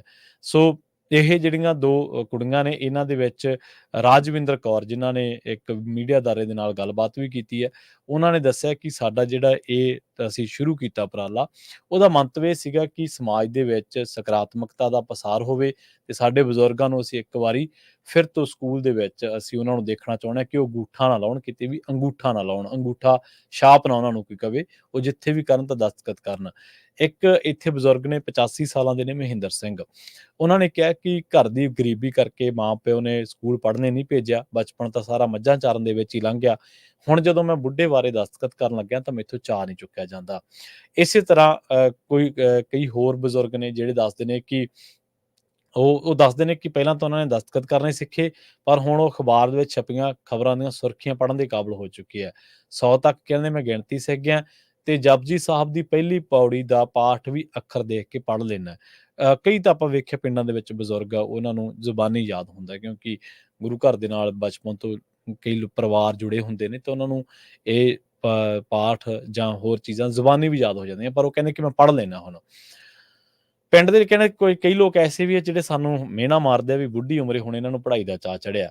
ਪਿੰਡ ਵਾਸੀਆਂ ਨੇ ਇੱਕ ਬੱਲੋ ਸੇਵਾ ਸੁਸਾਇਟੀ ਬਣਾਈ ਹੈ, ਭੁਪਿੰਦਰ ਸਿੰਘ ਇਸ ਦੇ ਆਗੂ ਨੇ, ਤੇ ਇਸ ਵੇਲੇ 80 ਦੇ ਕਰੀਬ ਬਜ਼ੁਰਗ ਜਿਹੜੇ ਵਿਅਕਤੀ ਨੇ ਜਾਂ ਔਰਤਾਂ ਨੇ, ਬੀਬੀਆਂ ਨੇ, ਉਹ ਇੱਥੇ ਪੜ੍ਹਨ ਦੇ ਲਈ ਆ ਰਹੇ ਨੇ। ਜਦੋਂ ਉਹ ਕਹਿੰਦੇ ਕਿ ਪਿੰਡ ਵਾਸੀਆਂ ਨੇ ਸਕੂਲ ਦੀ ਸ਼ੁਰੂਆਤ ਕਰਨ ਬਾਰੇ ਸੋਚਿਆ ਸੀਗਾ, ਤਾਂ ਉਦੋਂ ਆਸ ਨਹੀਂ ਸੀਗੀ ਕਿ ਬਜ਼ੁਰਗ ਤੇ ਮਾਵਾਂ ਪੜ੍ਹਾਈ ਦੇ ਵਿੱਚ ਇੰਨੀਆਂ ਦਿਲਚਸਪੀ ਲੈਣਗੀਆਂ। ਤੇ ਇਹਦੇ ਨਾਲ ਇੱਕ 75 ਸਾਲਾਂ ਦੇ ਬੇਬੇ ਨੇ, ਜਸਵਿੰਦਰ ਕੌਰ, ਉਹ ਕਹਿੰਦੇ ਕਿ ਬੇਬੇ ਬਾਪੂ ਸਕੂਲ ਦੇ ਵਿੱਚ ਮੈਂ ਆਉਣੀ ਆ ਤੇ ਮੈਨੂੰ ਜਦੋਂ ਮੈਂ ਪਹਿਲਾਂ ਪੈਨਸ਼ਨ ਲੈਣ ਦੇ ਲਈ ਬੈਂਕ ਜਾਂਦੀ ਸੀ ਤਾਂ ਉੱਥੇ ਲੋਕਾਂ ਨੂੰ ਦਸਤਖਤ ਕਰਦੇ ਵੇਂਹਦੀ ਸੀ ਤਾਂ ਉੱਥੇ ਮੇਰਾ ਮਨ ਝੂਰਦਾ ਸੀ, ਪਰ ਹੁਣ ਕਹਿੰਦੀ ਇਹ ਕੁੜੀਆਂ ਨੇ ਮੈਨੂੰ ਦਸਤਖਤ ਕਰਨੇ ਸਿਖਾ ਦਿੱਤੇ ਹੈ, ਊੜਾ ਆੜਾ ਵੀ ਸਿੱਖ ਲਿਆ ਤੇ 20 ਤੱਕ ਮੈਨੂੰ ਗਿਣਤੀ ਆਉਂਦੀ ਹੈ। ਹੁਣ ਕਹਿੰਦੇ ਕਿ ਮੈਨੂੰ ਇਹ ਦਿਲ ਕਰਦਾ ਮੇਰਾ ਵੀ ਮੈਂ ਜਲਦੀ ਸਿੱਖ ਕੇ ਗੁਰੂ ਨਾਨਕ ਦੇਵ ਜੀ ਦੀ ਜਨਮ ਸਾਖੀ ਪੜ੍ਹਨ ਲੱਗ ਜਾਵਾਂ। ਤੇ ਇਸੇ ਤਰ੍ਹਾਂ ਇਹ ਜਿਹੜਾ ਕਲਾਸਾਂ ਲੱਗਣ ਦਾ ਸਮਾਂ ਸਵੇਰੇ 9 ਤੋਂ 12 ਆਉਂਦੇ ਨੇ ਤੇ ਫਿਰ 12 ਤੋਂ 3 ਤੇ ਆਖਰੀ ਕਲਾਸ 3 ਤੋਂ 6 ਵਜੇ ਤੱਕ ਉਹ ਲਾਈ ਜਾਂਦੀ ਹੈ। ਬਜ਼ੁਰਗਾਂ ਨੂੰ ਪੜ੍ਹਾਉਣ ਵਾਲਿਆਂ ਦੇ ਵਿੱਚੋਂ ਰਾਜਵਿੰਦਰ ਕੌਰ ਇੱਕ ਨੇ, 2 ਕੁੜੀਆਂ ਨੇ ਇਸੇ ਪਿੰਡ ਦੀਆਂ ਨੇ। ਉਹ ਪਿੰਡ ਦੇ ਵਿੱਚ ਬਣੀ ਇੱਕ ਸਾਂਝੀ ਲਾਇਬ੍ਰੇਰੀ ਦਾ ਕੰਮ ਵੀ ਸੰਭਾਲਦੇ ਨੇ ਤੇ ਬਜ਼ੁਰਗਾਂ ਨੂੰ ਪੜ੍ਹਾਉਣ ਦੇ ਲਈ ਸਮਾਂ ਵੀ ਕੱਢਦੇ ਨੇ। ਤੇ ਇਸੇ ਤਰ੍ਹਾਂ ਜਦੋਂ ਬਜ਼ੁਰਗ ਆਉਂਦੇ ਨੇ ਉਹਨਾਂ ਨੂੰ ਚਾਹ ਪਾਣੀ ਪਿਆਉਣਾ, ਉਹ ਵੀ ਪਿੰਡ ਦੇ ਵਿੱਚੋਂ ਕੁਝ ਘਰਾਂ ਨੇ ਸੇਵਾ ਜਿਹੜੀ ਆ ਉਹ ਆਪਦੇ ਸਿਰ ਓਟੀ ਹੋਈ ਹੈ ਕਿ ਚਲੋ ਅਸੀਂ ਚਾਹ ਪਾਣੀ ਜੇ ਕਿਸੇ ਨੂੰ ਚਾਹੀਦਾ ਤਾਂ ਰੋਟੀ ਟੋਕੋ ਇੱਥੋਂ ਖਾ ਲਿਆ ਕਰੇ, ਕੋਈ ਚੱਕਰ ਨਹੀਂ ਗਾ। ਹੁਣ ਕਹਿੰਦੇ ਕਿ ਪਿਛਲੇ 6 ਮਹੀਨਿਆਂ ਦੇ ਦੌਰਾਨ ਬਜ਼ੁਰਗਾਂ ਦੀ ਦਿਲਚਸਪੀ ਤੇ ਸਾਡੀ ਮਿਹਨਤ ਸਦਕਾ ਉਹ ਕਹਿੰਦੇ ਕਿ 50 ਤੋਂ ਵੱਧ ਬਜ਼ੁਰਗ ਅੰਗੂਠਾ ਲਾਉਣਾ ਛੱਡ ਕੇ ਦਸਤਖਤ ਕਰਨੇ ਲੱਗ ਪਏ ਨੇ। ਰਾਜਵਿੰਦਰ ਕੌਰ ਦੱਸਦੇ ਨੇ ਕਿ ਸਾਡੇ ਕੋਲੇ ਪੜ੍ਹਨ ਲਿਖਣ ਲਈ ਆਉਣ ਵਾਲੀਆਂ ਬਜ਼ੁਰਗ ਔਰਤਾਂ ਵਿੱਚੋਂ 12 ਅਜਿਹੀਆਂ ਬਿਰਧ ਔਰਤਾਂ ਜਿਹੜੀਆਂ ਅੱਖਰ ਜੋੜ ਕੇ ਪੰਜਾਬੀ ਦਾ ਕਾਇਦਾ ਪੜ੍ਹਨ ਲੱਗ ਪਈਆਂ ਨੇ। ਉਹ ਕਹਿੰਦੇ ਕਿ ਸਾਡੀ ਇਸ ਕਾਮਯਾਬੀ ਦਾ ਰਾਜ਼ ਇਹ ਵੀ ਹੈ ਕਿ ਹਰ ਪਿੰਡ ਦਾ ਹਰ ਵਿਅਕਤੀ ਸਾਡੇ ਇਸ ਕੰਮ ਦੇ ਵਿੱਚ ਡਟਵਾਂ ਸਹਿਯੋਗ ਕਰ ਰਹੇ ਹੈ। ਰਾਜਵਿੰਦਰ ਕੌਰ ਇਹ ਦੱਸਦੇ ਆ ਕਿ ਅਸੀਂ ਜਿੰਨਾ ਪਿਆਰ ਨਾਲ ਅੱਖਰ ਗਿਆਨ ਬਜ਼ੁਰਗਾਂ ਨੂੰ ਦਿੰਦੇ ਹਾਂ, ਉਹ ਪੜ੍ਹਾਈ ਤੇ ਲਿਖਾਈ ਉੱਤੇ ਓਨੀ ਹੀ ਵੱਧ ਪਕੜ ਬਣਾ ਰਹੇ ਨੇ। ਸਾਨੂੰ ਆਸ ਹੀ ਨਹੀਂ ਸਗੋਂ ਪੂਰਾ ਵਿਸ਼ਵਾਸ ਹੈ ਕਿ ਅਸੀਂ ਪਿੰਡ ਦੇ ਹਰ ਵਿਅਕਤੀ ਨੂੰ ਸਾਖਰ ਬਣਾ ਕੇ ਦੇਵਾਂਗੇ। ਹੁਣ ਉਹ ਦੱਸਦੇ ਨੇ ਕਿ ਇੱਕ ਬਲਵਿੰਦਰ ਕੌਰ ਨੇ ਜਿਹੜੇ 70 ਸਾਲ ਦੇ ਨੇ, ਉਹ ਕਹਿੰਦੇ ਕਿ ਮੈਂ ਪਿਛਲੇ 4 ਮਹੀਨਿਆਂ ਤੋਂ ਸਕੂਲ ਦੇ ਵਿੱਚ ਆ ਰਹੀ ਹਾਂ ਤੇ ਬਚਪਨ ਦੇ ਵਿੱਚ ਘਰ ਦੇ ਵਿੱਚ ਪੜ੍ਹਾਈ ਲਿਖਾਈ ਵਾਲਾ ਕੋਈ ਮਾਹੌਲ ਨਹੀਂ ਸੀਗਾ। ਸਾਡੇ ਘਰ ਦੇ ਵਿੱਚ ਕੋਈ ਪੜ੍ਹਿਆ ਲਿਖਿਆ ਬੰਦਾ ਨਹੀਂ ਸੀਗਾ। ਸਾਡੇ ਸਮੇਂ ਜ਼ਿਆਦਾਤਰ ਮਾਪੇ ਕੁੜੀਆਂ ਨੂੰ ਸਕੂਲ ਭੇਜਣ ਤੋਂ ਗੁਰੇਜ਼ ਹੀ ਕਰਦੇ ਸੀਗੇ। ਇਹੀ ਕਾਰਨ ਰਿਹਾ ਕਿ ਮੈਂ ਬਚਪਨ ਦੇ ਵਿੱਚ ਪੜ੍ਹਨ ਲਿਖ ਨਹੀਂ ਸਕੀ। ਆਪਣੀ ਗੱਲ ਜਾਰੀ ਰੱਖਦਿਆਂ ਉਹ ਦੱਸਦੇ ਨੇ ਕਿ ਮਨ ਦੇ ਵਿੱਚ ਇਸ ਗੱਲ ਦਾ ਮਲਾਲ ਜ਼ਰੂਰ ਰਹਿੰਦਾ ਸੀਗਾ ਕਿ ਜੇਕਰ ਕਿਤੇ 4 ਅੱਖਰ ਸਿੱਖੇ ਹੁੰਦੇ ਤਾਂ ਹੁਣ ਪੋਥੀ ਤੋਂ ਪੜ੍ਹ ਕੇ ਪਾਠ ਤਾਂ ਕਰ ਹੀ ਸਕਦੀ ਸੀ। ਸੋ ਇਹ ਦੇਖੋ ਤੁਸੀਂ, ਉਹ ਕਹਿੰਦੇ ਕਿ ਆਖਿਰ ਗੁਰੂ ਦੀ ਮਿਹਰ ਹੋਈ, ਸਾਡੇ ਪਿੰਡ ਵਾਲਿਆਂ ਨੇ ਸੋਚਿਆ ਹਰ ਬੰਦੇ ਨੂੰ ਅੱਖਰ ਗਿਆਨ ਦੇਈਏ। ਜਦੋਂ ਬਜ਼ੁਰਗਾਂ ਨੇ ਪੜ੍ਹਾਉਣ ਸੰਬੰਧੀ ਗੁਰਦੁਆਰੇ ਦੇ ਵਿੱਚੋਂ ਹੋਕਾ ਲਾਇਆ ਤਾਂ ਮੈਨੂੰ ਚਾਅ ਚੜ੍ਹ ਗਿਆ। ਉਹ ਕਹਿੰਦੇ ਮੈਂ ਵੀ ਬੇਬੇ ਬਾਪੂ ਸਕੂਲ ਦੇ ਵਿੱਚ ਆਪਣਾ ਨਾਮ ਦਰਜ ਕਰਵਾਇਆ ਤੇ ਮੈਂ ਵੀ ਦਸਤਖਤ ਕਰਨ ਜੋਗੀ ਹੋ ਗਈ ਹਾਂ। ਹੁਣ ਮੈਨੂੰ ਲੱਗਦਾ ਕਿ ਉਹ ਦਿਨ ਦੂਰ ਨਹੀਂ ਜਦੋਂ ਮੈਂ ਪੋਥੀ ਤੋਂ ਗੁਰਬਾਣੀ ਪੜ੍ਹਨ ਦੇ ਕਾਬਿਲ ਹੋ ਜਾਵਾਂਗੀ। ਇਹ ਸਕੂਲ ਜਿਹੜਾ ਬੱਲੋ ਪਿੰਡ ਦਾ ਆਮ ਲੋਕਾਂ ਦੇ ਲਈ ਵੀ ਖਿੱਚ ਦਾ ਕੇਂਦਰ ਬਣਿਆ ਹੋਇਆ। ਹੁਣ ਇੱਥੇ ਕਈ ਵਾਰੀ ਆਪਾਂ ਨੂੰ ਲੱਗਦਾ ਹੋਣਾ ਕਿ ਯਾਰ ਇਹ ਕਿੱਡੀ ਕੁ ਗੱਲ ਆ ਕਿ ਬਜ਼ੁਰਗਾਂ ਨੂੰ ਪੜ੍ਹਾਉਣਾ, ਜਾਂ ਕਿ ਉਹ ਬਜ਼ੁਰਗ ਉਦੋਂ ਪੜ੍ਹੇ ਨਹੀਂ ਸੀ। ਨਹੀਂ, ਅਸਲ ਦੇ ਵਿੱਚ ਜਿਹੜੇ ਸਮੇਂ ਦੇ ਵਿੱਚ ਇਹ ਬਜ਼ੁਰਗਾਂ ਦਾ ਬਚਪਨਾ ਸੀਗਾ, ਉਹਨਾਂ ਸਮਿਆਂ ਦੇ ਵਿੱਚ ਇੱਕ ਤਾਂ ਸਕੂਲ ਬਹੁਤ ਦੂਰ ਹੁੰਦੇ ਸੀਗੇ। ਆਪਾਂ ਸਾਰਿਆਂ ਨੇ ਉਹ ਸਮਾਂ ਦੇਖਿਆ ਤਾਂ ਨਹੀਂ, ਚਲੋ ਸੁਣਿਆ ਜ਼ਰੂਰ ਹੈ। ਔਰ ਪਿੰਡਾਂ ਦੇ ਵਿੱਚ ਰਹਿਣ ਕਰਕੇ, ਜੰਮੇ ਪਲੇ ਹੋਣ ਕਰਕੇ ਆਪਾਂ ਨੂੰ ਪਤਾ ਹੈ ਕਿ ਆਪਾਂ ਆਪਣੇ ਵੱਡ ਵਡੇਰੇ, ਆਪਣੇ ਬਜ਼ੁਰਗ ਕਿਵੇਂ ਮੁੱਢਲੀਆਂ ਸਹੂਲਤਾਂ ਤੋਂ ਸੱਖਣੇ ਸੀਗੇ। ਇੱਕ ਵਾਰੀ ਮੈਨੂੰ ਯਾਦ ਆ ਪੰਜਾਬ ਸਰਕਾਰ ਨੇ ਸਾਖਰਤਾ ਮਿਸ਼ਨ ਜ਼ਰੂਰ ਚਲਾਇਆ ਸੀਗਾ। ਉਸ ਸਾਖਰਤਾ ਮਿਸ਼ਨ ਦੇ ਤਹਿਤ, ਇਹ ਸ਼ਾਇਦ ਗੱਲ 15-20 ਸਾਲ ਪੁਰਾਣੀ ਹੋਣੀ ਹੈ, ਉਸ ਤੋਂ ਵੀ 2000 ਦੇ ਆਲੇ ਦੁਆਲੇ ਦੀ ਇਹ ਗੱਲ ਹੋਣੀ ਹੈ। ਉਦੋਂ ਪਿੰਡਾਂ ਦੇ ਵਿੱਚ ਬਜ਼ੁਰਗਾਂ ਨੂੰ ਧਰਮਸ਼ਾਲਾ ਦੇ ਵਿੱਚ ਜਾਂ ਪਿੰਡਾਂ ਦੇ ਵਿੱਚ ਜਿੱਥੇ ਥਾਈ ਕਹਿ ਦਿੰਦੇ ਆ, ਸੱਥ ਕਹਿ ਦਿੰਦੇ ਆ, ਉੱਥੇ ਪੜ੍ਹਨ ਦਾ ਪ੍ਰਬੰਧ ਕੀਤਾ ਗਿਆ ਸੀਗਾ ਕਿ ਉੱਥੇ ਪ੍ਰਸ਼ਾਸਨ ਦਾ ਕੋਈ ਅਧਿਕਾਰੀ ਆਉਂਦਾ ਸੀਗਾ ਤੇ ਉਹ ਬਜ਼ੁਰਗਾਂ ਨੂੰ ਪੜ੍ਹਾਉਂਦਾ ਸੀਗਾ। ਇਹ ਵੀ ਚੰਗੀ ਗੱਲ ਹੈ। ਹੁਣ ਇੱਕ ਪਾਸੇ ਆਪਾਂ ਦੇਖਿਆ ਕਿ ਪੰਜਾਬ ਦੇ ਵਿੱਚ ਲੋਕ ਪਿੰਡਾਂ ਦੇ ਵਿੱਚ ਨਸ਼ਿਆਂ ਦੇ ਵਿਰੁੱਧ ਇਕਜੁੱਟ ਹੋਏ ਨੇ। ਇੱਕ ਪਾਸੇ ਆਪਾਂ ਦੇਖਦੇ ਹਾਂ ਹਰ ਰੋਜ਼ ਖਬਰਾਂ ਦੇ ਵਿੱਚ ਕਿ ਫਲਾਂ ਇੰਨੇ ਸਾਲਾਂ ਨੌਜਵਾਨ ਸੀ, ਟੀਕਾ ਲਾ ਕੇ ਮਰ ਗਿਆ, ਇੰਨੇ ਸਾਲਾਂ ਦਾ ਮੁੰਡਾ ਸੀ, ਇੰਨੇ ਸਾਲਾਂ ਦਾ। ਤਾਂ ਇੱਕ ਬਹੁਤ ਵੱਡੀ ਦੂਜੇ ਪਾਸੇ ਆਪਾਂ ਕਹਿੰਦੇ ਹਾਂ ਕਿ ਨੌਜਵਾਨ ਪੜ੍ਹ ਲਿਖ ਕੇ ਉਹ ਬਾਹਰ ਨੂੰ ਆ ਰਹੇ ਨੇ, ਤਾਂ ਬ੍ਰੇਨ ਡਰੇਨ ਹੋ ਰਹੀ ਹੈ। ਤਾਂ ਪੰਜਾਬ ਦੀ ਜਦੋਂ ਆਪਾਂ ਤਸਵੀਰ ਆਪਣੇ ਮਨ ਦੇ ਵਿੱਚ ਸਿਰਜਦੇ ਹਾਂ ਤਾਂ ਆਪਾਂ ਤਕਰੀਬਨ 100 ਤੋਂ 80% ਤਾਂ ਆਪਾਂ ਕਈ ਵਾਰੀ ਨਕਾਰਾਤਮਕਤਾ ਦਾ ਸ਼ਿਕਾਰ ਹੋ ਜਾਂਦੇ ਹਾਂ ਕਿ ਆਹ ਹੋ ਗਿਆ, ਆਹ ਹੋ ਗਿਆ, ਹੁਣ ਉੱਥੇ ਕੁਛ ਨਹੀਂ ਗਾ। ਇਸ ਤਰ੍ਹਾਂ ਨਹੀਂ ਹੈ। ਮੈਨੂੰ ਲੱਗਦਾ ਕਿ ਉਹ ਗੁਰੂਆਂ ਦੀ ਵਰਸੋਈ ਧਰਤੀ ਆ। ਉਸ ਧਰਤੀ ਨੇ ਸੰਕਟ ਜ਼ਰੂਰ ਦੇਖੇ ਆ ਔਰ ਉੱਥੇ ਬਹੁਤ ਭੀੜਾਂ ਵੀ ਪਈਆਂ ਲੋਕਾਂ ਤੇ। ਉਹ ਵੀ ਲੋਕਾਂ ਨੇ ਸਮਾਂ ਦੇਖਿਆ ਕਿ ਖਾਧਾ ਪੀਤਾ ਲਾਹੇ ਦਾ, ਬਾਕੀ ਅਹਿਮਦ ਸ਼ਾਹੇ ਦਾ। ਉਹ ਵੀ ਉਸ ਦੌਰ ਦੇ ਵਿੱਚੋਂ ਵੀ ਲੋਕ ਲੰਘੇ ਔਰ ਜਦੋਂ ਸਿਰਾਂ ਦੇ ਮੁੱਲ ਦਿੱਤੇ ਜਾ ਰਹੇ ਸੀਗੇ, ਮੁੱਲ ਪਾਏ ਜਾ ਰਹੇ ਸੀ, ਉਹ ਵੀ ਦੌਰ ਉਹਨਾਂ ਨੇ ਦੇਖਿਆ, ਸਿੰਘਾਂ ਨੇ, ਸਿੱਖਾਂ ਨੇ, ਪੰਜਾਬੀਆਂ ਨੇ। ਤਾਂ ਠੀਕ ਹੈ, ਇਹ ਸੰਕਟ ਕੋਈ ਇਹ ਤਾਂ ਨਹੀਂ ਹੈ ਨੀਗਾ ਕਿ ਚੁਟਕੀ ਮਾਰਿਆਂ ਦੂਰ ਹੋ ਜਾਣਗੇ।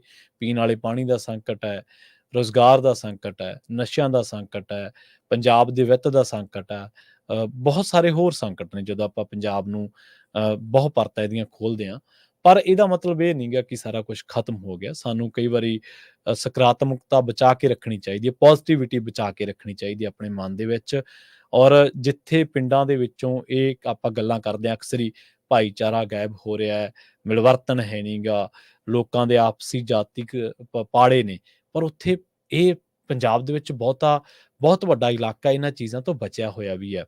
ਕੁੜੀਆਂ ਦੇ ਬਾਰੇ ਦੇਖੋ ਕਿੱਡੀ ਸੋਹਣੀ ਉਹਨਾਂ ਨੇ ਪਿਰਤ ਪਾਈ ਹੈ ਕਿ ਪਿੰਡ ਦੇ ਬਜ਼ੁਰਗ ਆਪਾਂ ਅਕਸਰ ਹੀ ਵੇਖਦੇ ਹਾਂ। ਮੈਂ 35-40 ਸਾਲ ਦਾ ਬੰਦਾ ਹੋ ਜੇ ਨਾ, ਉਹਦੀ ਇੱਛਾ ਸ਼ਕਤੀ ਜੀ ਖਤਮ ਹੋ ਜਾਂਦੀ ਹੈ। ਕਹਿ ਦਿੰਦਾ ਯਾਰ ਹੁਣ ਆਏ ਆ ਫਲਾਨਾ। ਬਹੁਤ ਬੰਦੇ ਮੈਂ ਦੇਖਿਆ, ਸਾਰੇ ਤਾਂ ਨਹੀਂ ਕਹਿ ਸਕਦੇ, ਪਰ ਤੁਸੀਂ ਦੇਖੋ ਇੱਛਾ ਸ਼ਕਤੀ ਜਿਹੜੀ ਆ ਉਹ 85 ਸਾਲ ਦਾ ਬਜ਼ੁਰਗ ਵੀ ਕਹਿੰਦਾ ਹੁਣ ਮੈਂ ਪਾਠ ਕਰਨਾ ਹੈ, ਮੈਂ ਸਿੱਖ ਗਿਆ।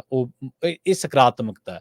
ਔਰ ਬਜ਼ੁਰਗ ਕਈ ਵਾਰੀ ਆਪਾਂ ਦੇਖਦੇ ਹਾਂ ਪਿੰਡਾਂ ਦੇ ਵਿੱਚ ਵਿਚਾਰੇ ਇਕੱਲੇ ਜਿਹੇ ਬੈਠੇ ਹੁੰਦੇ ਆ, ਪਰ ਜਦੋਂ ਇਕੱਠੇ ਹੁੰਦੇ ਆ, ਗੱਲਾਂ ਬਾਤਾਂ ਕਰਦੇ ਆ, ਇਹਦੇ ਨਾਲ ਉਹਨਾਂ ਨੂੰ ਹੋਰ ਵੀ ਚੰਗਾ ਲੱਗਦਾ ਹੈ। ਇਹ ਸਗੋਂ ਇਕੱਲਾ ਬਜ਼ੁਰਗਾਂ ਨੂੰ ਸ਼ਾਖਰ ਕਰਨ ਦਾ ਹੀ ਮਿਸ਼ਨ ਨਹੀਂ ਗਾ ਮੇਰੇ ਹਿਸਾਬ ਦੇ ਨਾਲ।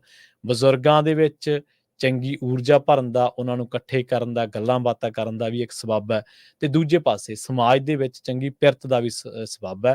ਇਹ ਇਕੱਲਾ ਸ਼ਾਖਰ ਨਹੀਂ ਕਰ ਰਹੇ, ਬਲਕਿ ਇੱਕ ਸਮਾਜਿਕ ਸਾਂਝ ਨੂੰ ਵੀ ਮਜ਼ਬੂਤ ਕਰ ਰਿਹਾ, ਜਿਹਦੇ ਵਿੱਚ ਬਜ਼ੁਰਗ ਵੀ ਲੱਗੇ ਹੋਏ ਆ ਤੇ ਸਾਡੀਆਂ ਧੀਆਂ ਭੈਣਾਂ ਵੀ ਉਹਨਾਂ ਦਾ ਸਾਥ ਦੇ ਰਹੀਆਂ ਨੇ, ਉਹਨਾਂ ਨੂੰ ਪੜ੍ਹਾ ਰਹੀਆਂ ਨੇ। ਇੱਕ ਬ੍ਰੇਕ ਦੇ ਲਈ ਰੁਕਾਂਗੇ। ਬ੍ਰੇਕ ਤੋਂ ਬਾਅਦ ਆਪਣੇ ਨਾਲ ਜੁੜ ਦਾਂਗੇ ਡਾਕਟਰ ਗੁਰਜੋਤ ਸਿੰਘ, ਜੋਤ ਆਯੁਰਵੈਦਿਕ ਸੈਂਟਰ, ਟੋਰਾਂਟੋ, ਕੈਨੇਡਾ ਤੋਂ।